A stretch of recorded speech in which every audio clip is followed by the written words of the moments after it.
ନିଜର ବର୍ତ୍ତମାନର ମୁହୂର୍ତ୍ତକୁ ମନ ଖୋଲି ଉପଭୋଗ କର। କାହିଁକି ସବୁ ସମୟରେ ସବୁବେଳେ ତୁମର କଠିନ ପରିସ୍ଥିତି ବିଷୟରେ ଚିନ୍ତା କରୁଛ?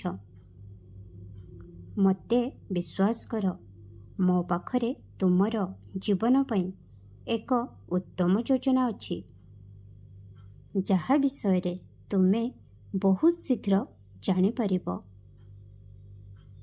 ମନରେ ଦୁଃଖ ଆସିବା ଯାହା ସ୍ୱାଭାବିକ ଅଟେ, କିନ୍ତୁ ଜୀବନଟା ଏକ ବହୁତ ରଙ୍ଗୀନମୟ ପିଲାମାନେ। ସେଥିମଧ୍ୟରୁ ଖୁସିର ରଙ୍ଗ ସବୁଠାରୁ ସୁନ୍ଦର ହୋଇଥାଏ। ତେଣୁ ସେଥିପାଇଁ ଖୁସିର ରଙ୍ଗକୁ ବାଛ। ତୁମ ସହ କୌଣସି ଭୁଲ ହେବ ନାହିଁ। ତେଣୁ ତୁମ ଚିନ୍ତାଧାରାରେ ହଜିଯାଅ ନାହିଁ ଯେ ମୋ ସହିତ କାଲି କ'ଣ ହେବ, ଏହା ହେବ ନାହିଁ ତ, ତାହା ତ ଏମିତି ଘଟିବ ନାହିଁ, ଇତ୍ୟାଦି ଇତ୍ୟାଦି।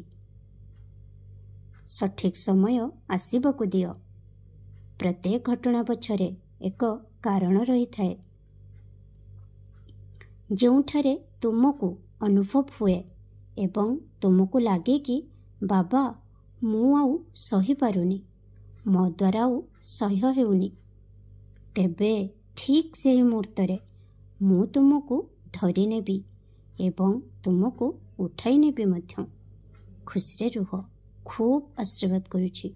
ଓମ୍ ସାଇ ରାମ, ଜୟ ସାଇ ରାମ।